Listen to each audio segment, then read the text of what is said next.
What it do? This your BIC Sad Burns coming to you real live like Fox 5. Just outside enjoying a good day, man. It's a little windy, you know what I'm saying? But hey, the sun's still out shining, you know. And what I really wanted to talk to you about is, there's a lot of people who look at conspiracy theories and they give them no credibility because they are considered conspiracy theories. And I think what a lot of people just don't understand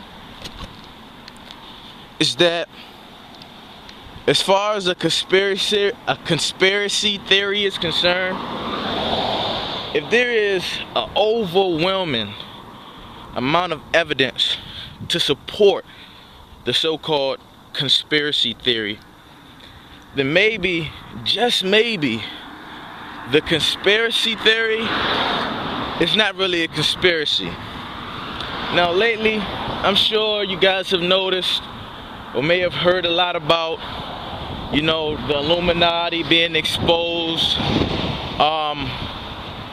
through various music artists saying, I sold my soul to the devil, or them, throwing up a satanic hand sign.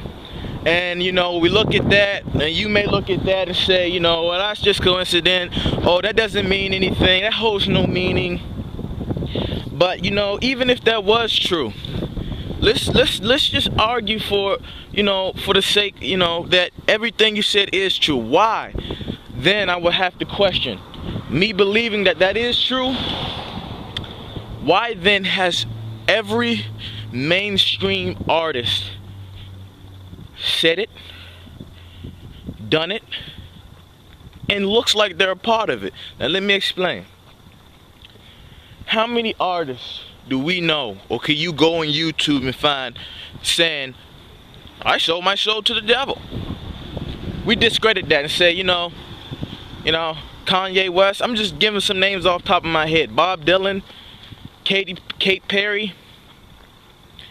All these people saying openly to your face, I've sold my soul to the devil. Dave Chappelle. All these people are telling you there is something not right with Hollywood. But because, and this is really how it happens. There is a book called Merchandising Doubt. And that book first came out when cigarettes and all that really started, because scientists knew way longer than the general public knew of the dangers of smoking tobacco and their harmful effects. So what they did was, and in the book, and I encourage everybody to go check it out, in the book they showed their methods or their ways of still being able to sell a dangerous product without anybody having anything to say about it. And it's called merchandising doubt. It's very simple. If I say smoking tobacco causes cancer, they come up with somebody else that says studies have shown that smoking tobacco only causes cancer in people that have AB blood type. So now what they're doing is, instead of just going on the hardcore fact and the evidence that study has shown that tobacco causes cancer, now they're merchandising doubt. So you as the consumer say, well, I don't have AB blood type, so it must be okay for me to smoke tobacco. Yeah, I won't get cancer. And then when you get cancer, a couple months later, oh, new studies have shown that not only people with AB blood type get it, but people with BB blood type get it. I mean, it's very simple, but in order for people to understand this or know this, they got to be educated. You know, they had to be educated, man. And we're not educating ourselves. We let the media educate us.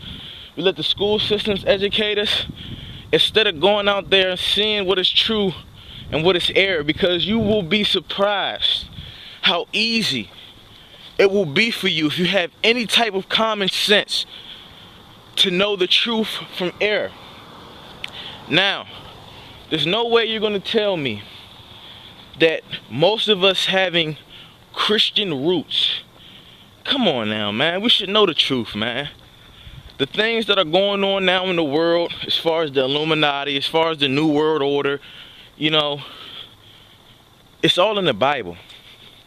I have books in my house, and I can't show you now because I'm outside, but I have books in my house written back in the 1970s, I'm assuming, because I don't really know the actual date. But they tell about these secret societies, they tell about these terrorists, they tell about all these things that are now just coming to light, and people still are not accepting it. All I got to say in closing of this video is that when everybody gets a rude awakening, just know that Jesus Christ can and will save you if you give your heart to him. If you confess with your mouth that you are a sinner and believe in your heart that Jesus Christ can come and save you from your sins, then you will be saved. There is no other way. You don't have to bow down to any statue. You don't have to worship on any particular day, in a sense, and I'll explain that because that's very crucial. In the book of Revelations chapter 13, it talks about the beast. And also, I'm not sure if it's in chapter 13, but in Revelation it talks about the mark of the beast. Let me tell you this now, and if you disagree with me, please contact me. I can give you hardcore evidence that this is not true. I meant that what I'm saying is true. But let's take a brief intermission. I'll be back with y'all.